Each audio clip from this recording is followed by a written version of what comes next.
이번 책은 레프 톨스토이의 안나 카레니나 2권입니다. 옮긴 이는 연진희입니다.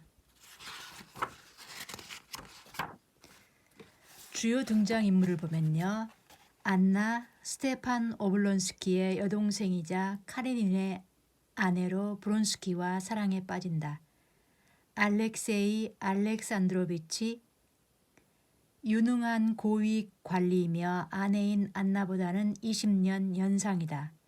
브론스키 부유한 백작으로 안나와 사랑에 빠진다. 오블론스키 유흥을 좋아하는 젊은 공작. 다리아 스테판의 아내. 레빈 시골에서 조용히 농지를 돌보며 사는 귀족으로 키티에게 고언한다. 키티 다리아의 여동생으로 브론스키와 레빈 사이에서 갈등한다.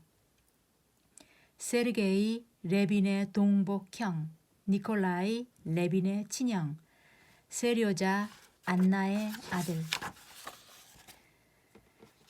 세르게이 이바노비치 코즈니셰프는 정신노동에서 벗어나 휴식을 취하고 싶었다. 그래서 그는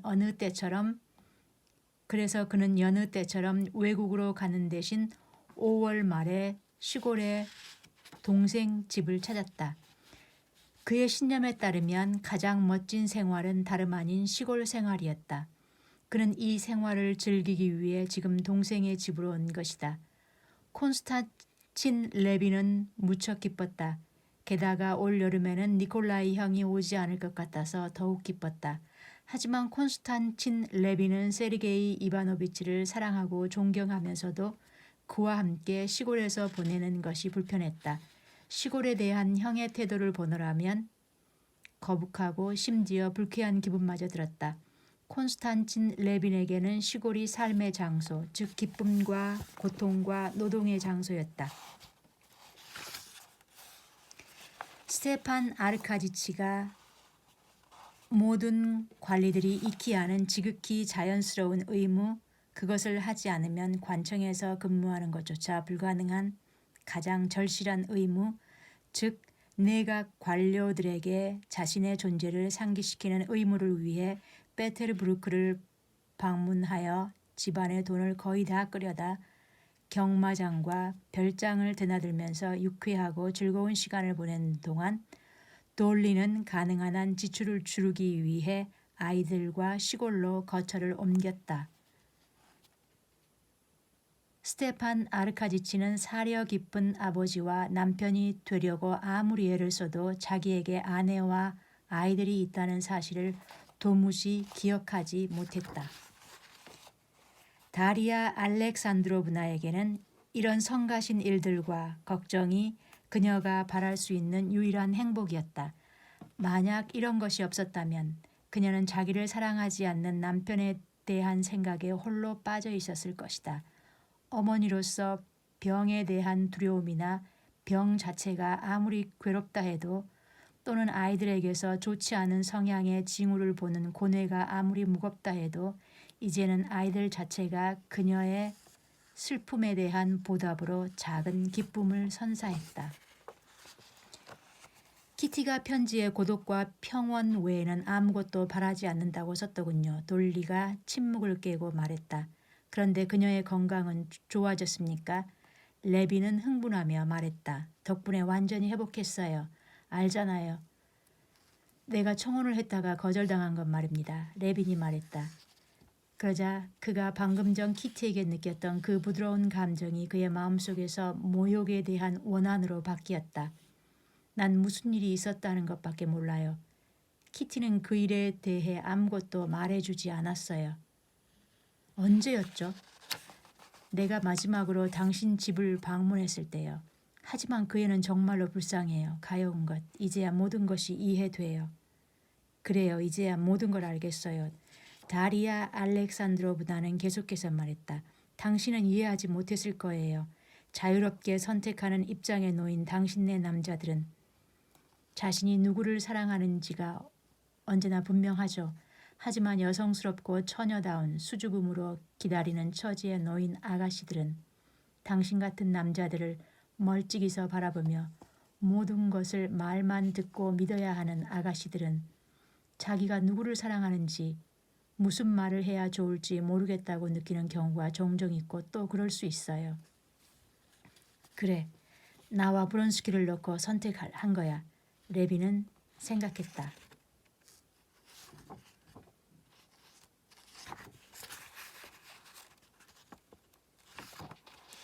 경마장에서 돌아오는 동안 안나가 그에게 그녀와 브론스키의 관계를 털어놓고 곧 두 손으로 얼굴을 가린 채 울기 시작하자 알렉사이 알렉산드로비치는 마음속에 그녀에 대한 저기가 솟구치는 것을 느끼면서도 동시에 눈물이 늘 그에게 불러일으키던 정신적 붕괴가 밀물처럼 물려드는 것을 느꼈다.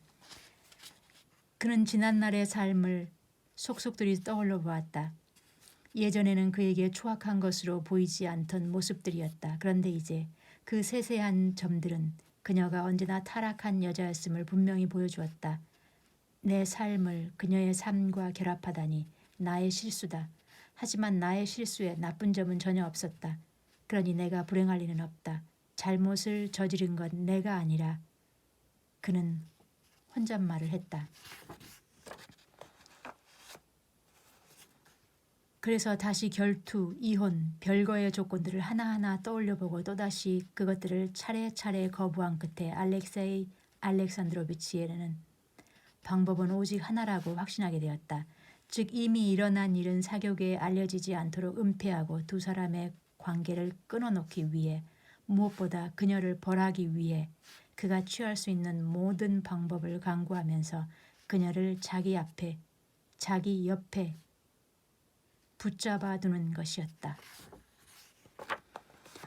브론스키가 안나에게 이 상태로 계속 있는 것은 불가능하니 남편에게 모든 것을 밝히라고 설득했을 때 그녀는 비록 화를 내며 그의 말을 완강히 거부하긴 했지만 마음속으로는 자신의 처지가 위선적이고 정직하지 못하다고 생각하며 그러한 처지를 진심으로 바꾸고 싶어 했다. 남편과 경마장에서 돌아오는 길에 그녀는 흥분과 나머지 그에게 모든 것을 털어놓았다. 비록 그때는 고통스러웠지만 그녀는 이렇게 된 것을 기뻐했다. 남편이 그녀를 두고 가버린 후 그녀는 속으로 뇌까렸다. 나는 기쁘다. 이제 모든 것이 분명해질 것이다. 적어도 이젠 거짓과 기만은 없을 것이다. 브론스키는 경박해 보이는 사교계 생활을 하면서도 무질서를 몹시 싫어하는 사람이었다. 육군 사관 학교에 재학 중이던 젊은 시절 그는 궁지에 빠져 남에게 돈을 빌려달라고 했다가 거절당하는 수치를 겪었다. 그 후로 그는 한 번도 자신을 그러한 처지로 내몰지 않았다. 언제나 자신의 일을 질서정연하게 해두기 위해 그는 상황에 따라 달라지긴 했지만 1년에 5차례 정도 혼자 집안에 들여박혀 자신의 모든 일들을 정리하곤 했다.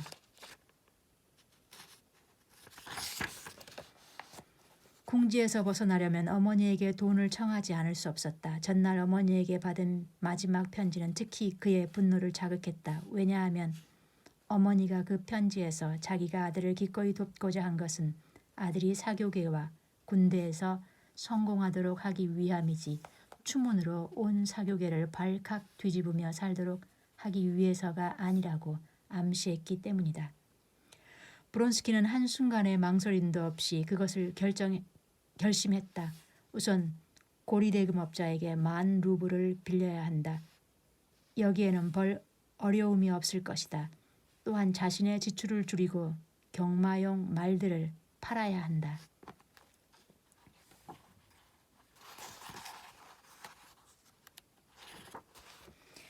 레비는 여름 내내 이 일과 그의 수중에 남은 나머지 농사일과 책을 저술하는 작업에 매달리느라 사냥도 거의 가지 않았다. 8월 말 그는 안장을 돌려주러 온 하인을 통해 오블론스키 집안이 모스크바로 떠난 것을 알게 되었다. 이제는 아무래도 상관없었다. 마치 자신의 인생에 아무 일도 없었던 것처럼 레빈의 관심은 농사의 새로운 체계를 만드는 일에 온통 쏠렸다. 잠시 글을 쓰고 나자 갑자기 레빈의 뇌리에 키티의 모습과 그녀의 거절과 마지막 만남이 너무나 생생하게 떠올랐다. 카레닌 부부는 계속 한 집에서 살며 매일같이 얼굴을 대했지만 완전히 남남처럼 지내고 있었다. 알렉세이 알렉산드로비치는 하인들에게 제멋대로 억측할 빌미를 주지 않기 위해 매일 아내를 보는 것을 규칙처럼 지키면서도 집에서 식사하는 것만큼은 피했다. 브론스키는 알렉세이 알렉산드로비치의 집을 한 번도 찾아오지 않았으나 안나는 집 밖에서 그를 만나고 있었다. 남편도 이 사실을 알았다. 이런 상황은 그들 세 사람 모두에게 괴로운 것이었다.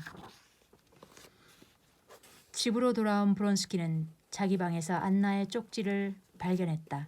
그녀는 이렇게 썼다. 난 지금 아프고 불행해요. 난 외출할 수 없어요. 하지만 당신을 보지 못한 채 더 이상은 버틸 수 없어요. 저녁에 와줘요. 벌써 8시 반이었다. 사소한 것을 눈치채는 데 익숙하지 않는 브론스키였지만 이때만은 그도 수희가 그를 흘낏 쳐다볼 때의 놀란 표정을 알아차렸다. 브론스키는 문가에서 알렉세이 알렉산드로비치와 쿵 부딪힐 뻔했다. 가스등이 검정색 모자 아래의 핏기 없는 야윈 얼굴과 비버 털가죽 외투 안에서 반짝이는 하얀 넥타이를 똑바로 비추었다. 카레닌의 미동도 없는 흐릿한 눈동자가 브론스키의 얼굴을 쏘아보았다. 이게 무슨 꼴인가 그는 생각했다. 만일 그가 나와 싸워 자신의 명예를 지키고자 한다면 나도 뭔가 행동을 취하고 내 감정을 표현할 수 있을 텐데 하지만 저렇게 유약하고 비겁해서야. 그는 나를 사기꾼으로 몰고 있어. 난 사기꾼 따위가 되고 싶지 않았고 지금도 그렇게는 되고 싶지 않아. 내가 당신에게 온 곳은 이 말을 하기 위해서요. 난 내일 모스크바로 떠나 다시는 이 집에 돌아오지 않을 거요. 당신은 내가 이혼 소송을 의뢰한 변호사를 통해 내 결정을 듣게 될 것이요. 내 아들은 누님에게 맡기겠소. 알렉세이 알렉산드로비치는 아들에 대해 말하려 한 이용권을 가까스로 떠올리며 말했다. 당신은 날 아프게 하기 위해 세료자를 원할 뿐이에요. 그녀는 그를 미심쩍은 눈초리로 쳐다보며 중얼거렸다. 그 아이를 좋아하지 않으면서 세료자를 두고 가요. 맞아. 난 아들에 대한 사랑마저 잃었어. 당신에 대한 혐오와 그 아이와 연결되어 있기 때문이요. 그래도 그 아이를 데리고 가겠어. 난 가보겠어. 알렉세이 알렉산드로비치는 얼굴을 확 붉히더니 그녀의 손을 뿌리치고 말없이 방에서 나가버렸다.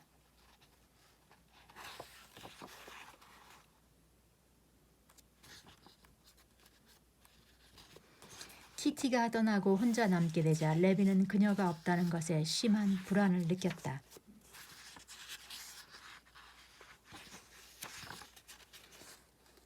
레비는 쉐르바츠키가로 걸어갔다. 정면에 문들이 닫혀있고 다들 아직 자고 있었다. 그가 두 번째로 쉐르바츠키가의 현관 앞에 도착했을 때는 9시가 지나서였다. 집안의 사람들은 이제 막 잠자리에서 일어나기 시작했고 요리사는 식료품을 사러 집을 나섰다. 적어도 2시간은 더 있어야 했다. 지난 밤부터 아침까지 완전히 무의식적으로 지내서인지 레비는 자신이 물질적인 생활 조건에서 완전히 벗어난 것처럼 느껴졌다. 키티 역시 밤새 자지 않고 아침 내내 그를 기다렸다. 아버지와 어머니도 두말 없이 찬성하며 그녀의 행복을 기뻐했다. 그녀는 그를 기다렸다. 그녀는 누구보다 먼저 그에게 자신과 그의 행복을 전하고 싶었다.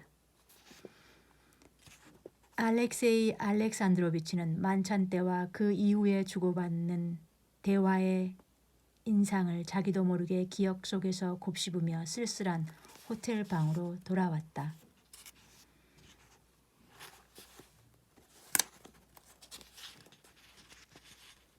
전보는 아내가 보낸 것이었다. 파란색 연필로 쓴 안나라는 서명이 가장 먼저 그의 눈에 띄었다. 난 죽어가고 있어요. 부탁이에요. 제발 와줘요. 난 당신의 용서가 있어야 더 편안히 죽을 것 같아요. 그는 전보를 읽었다. 그는 경멸조로 웃더니 전보를 내던졌다. 처음에 그는 이것이 분명 속임수와 계략일 거라고 생각했다.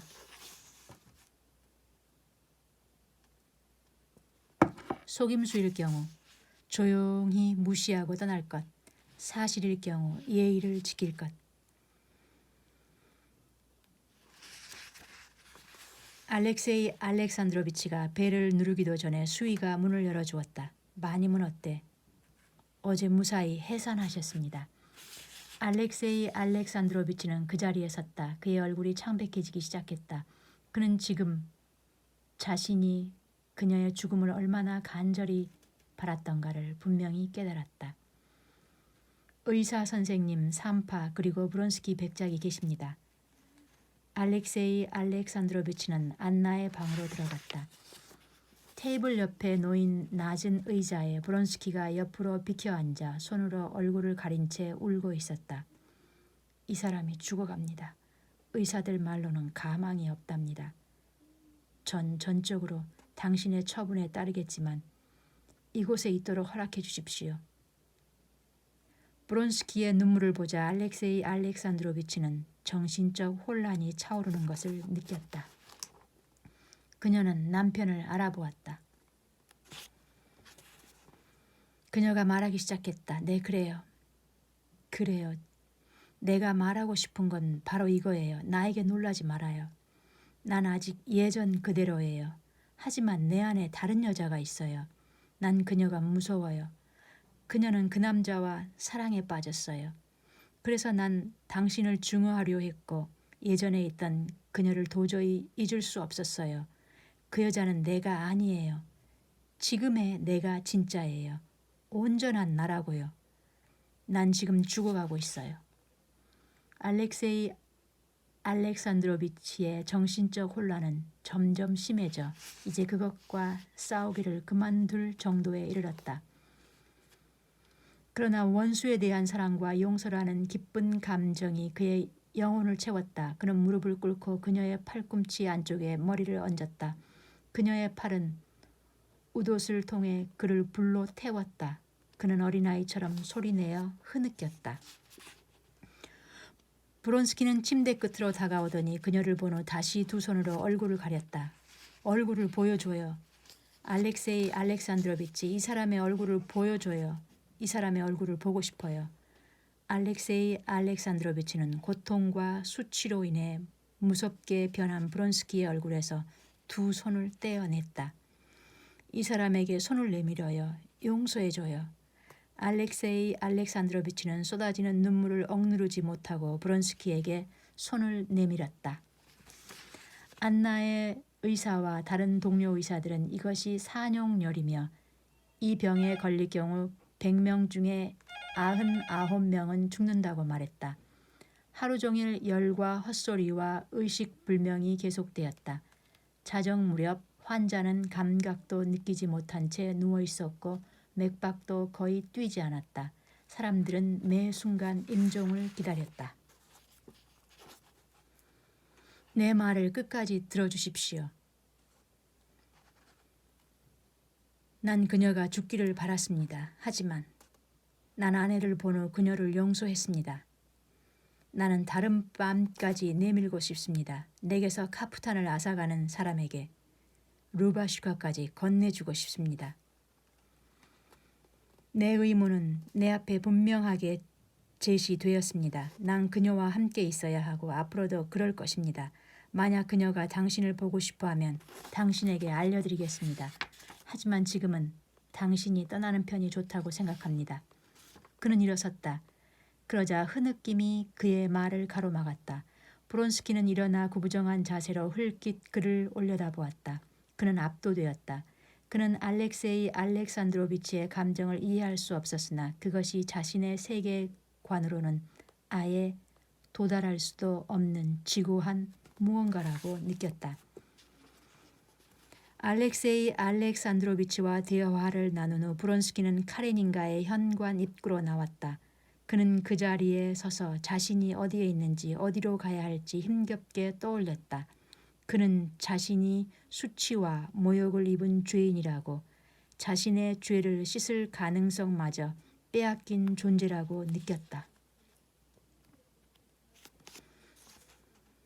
야망, 세르푸오프스키, 사교계, 궁정, 그는 그 어느 것에도 생각을 모을 수가 없었다. 전에는 이 모든 것이 의미를 지니고 있었지만 이제는 더 이상 아무것도 아니었다. 사람들이 이렇게 해서 미치나 보군. 이래서 자살을 하는 거야. 수치를 면하려고. 그는 문으로 다가가 문을 잠갔다. 그러고는 시선을 고정하고 이를 악문 채 테이블로 다가가 권총을 집어들었다. 그는 권총을 살펴본 후 장전을 하고 생각에 잠겼다. 그리고는 왼쪽 가슴에 권총을 대고 그것을 주먹으로 꽉 움켜쥐기라도 한 듯 갑자기 손을 세차게 떨더니 방아쇠를 당겼다. 그는 총성을 듣지 못했지만 가슴에 입은 강한 충격에 쓰러지고 말았다.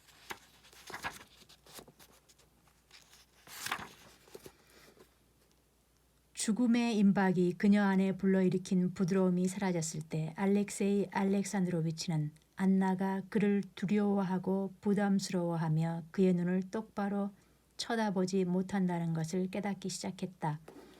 마치 그녀는 무언가를 바라보면서도 그에게 차마 말하지 못하는 것처럼 보였다. 그리고 그들의 관계가 지속될 수 없다는 것을 예감하고 그에게서 무언가를 기대하는 것처럼 보였다. 브론스키의 총상은 심장을 비켜가긴 했지만 위험했다. 그래서 며칠 동안 그는 생사의 갈림길에 서 있었다.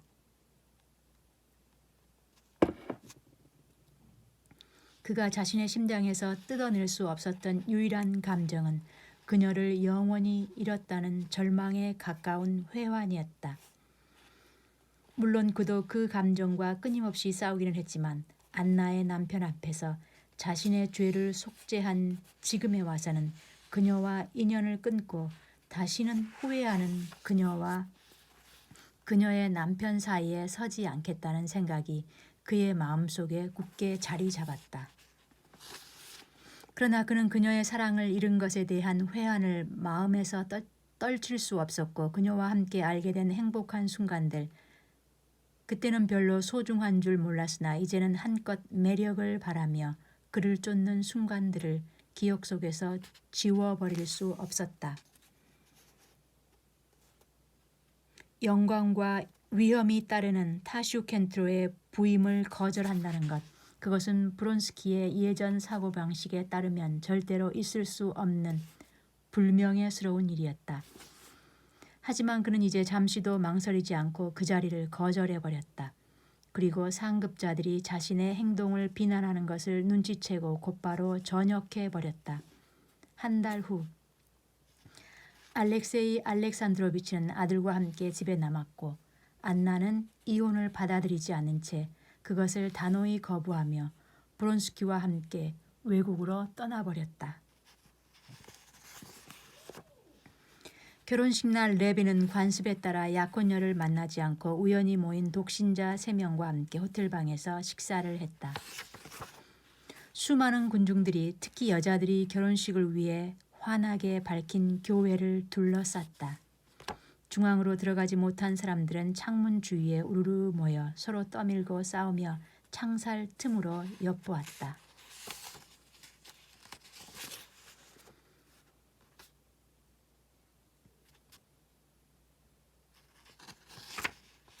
약혼식이 끝나자 교회지기는 교회 한가운데 성가대 앞에 장밋빛의 비단 조각을 깔았고 성가대는 베이스와 테너가 번갈아 노래하는 기교적이며 복잡한 성가를 부르기 시작했다. 두 사람 모두 양탄자를 먼저 밟는 사람이 집안의 머리가 된다는 징조에 대해 그렇게 많이 들었으면서도 그 몇 걸음 떼는 동안 레빈도 키티도 그것을 전혀 기억하지 못했다. 레빈은 그녀에게 뭔가 말하고 싶었지만 식이 끝났는지 어떤지 알 수 없었다. 사제가 그를 공경해서 구해주었다. 그는 선량한 인매로 웃음을 지으며 부드럽게 말했다. 아내에게 키스하십시오. 그리고 당신은 남편에게 키스하십시오. 그는 이렇게 말하고 그들의 손에서 양초를 받아갔다. 레빈은 그녀의 미소 띤 입술에 조심스레 키스하고 그녀에게 손을 내밀었다.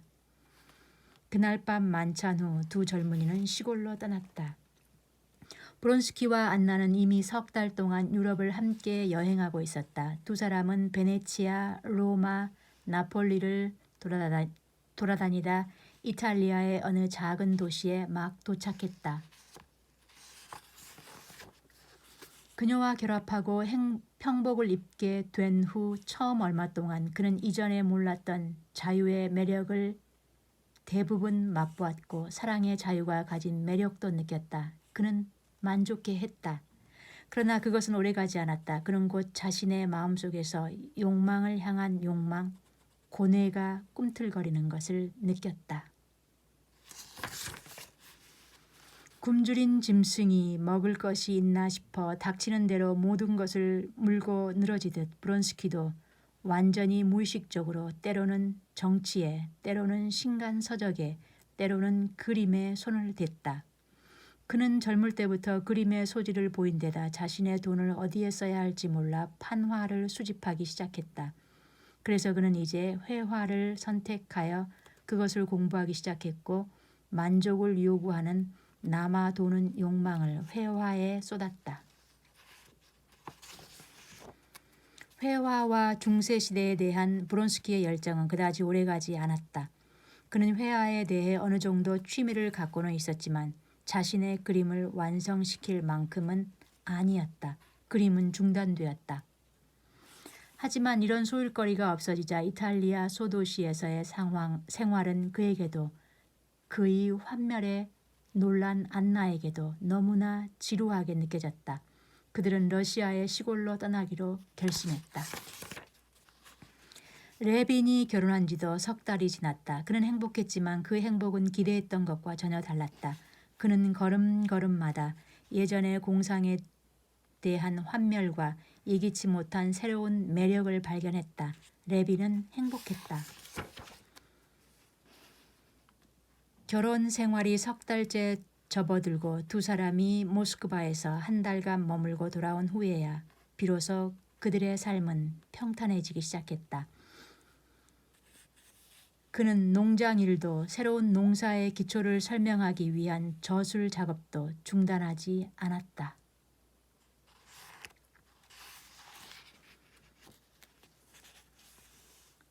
그의 절망은 알렉세이 알렉산드로비치의 절망은 그가 자신의 슬픔을 끌어안은 채 완전히 고독한 존재로 남았다는 자각 때문에 더욱더 강해졌다.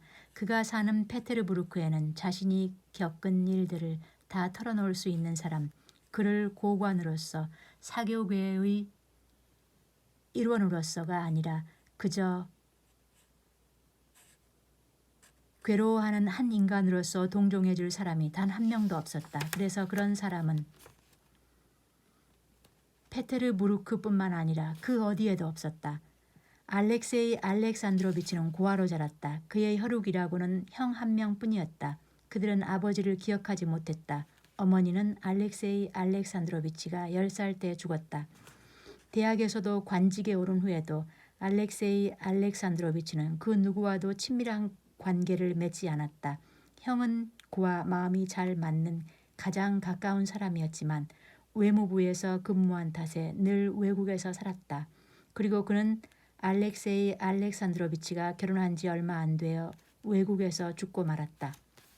그가 현 지사를 지내던 시절 안나의 아주머니뻘 되는 그 현의 부유한 여지주는 비록 젊다고는 할 수 없어도 현 지사로서는 젊은 그를 자신의 조카딸과 엮은 후 그로 하여금 자신의 소신을 밝히든지 도시를 떠나든지 선택할 수밖에 없는 처지로 몰고 갔다. 알렉세이 알렉산드로비치는 오랫동안 망설였다. 그는 청혼을 했고 약혼녀에게 그가 할 수 있는 한 모든 감정을 쏟았다. 그리고 그녀가 아내가 된 이후에도 마찬가지였다. 그가 안나에게 느낀 애착은 그의 마음속에서 사람들과의 진심 어린 관계를 바라는 마지막 욕구를 앗아갔다. 그래서 지금도 그의 지인들 가운데 그와 가까운 사람은 단 한 명도 없었다. 그에게는 인맥이라 부를 만한 것은 많았지만 친구라고 할 만한 관계는 없었다.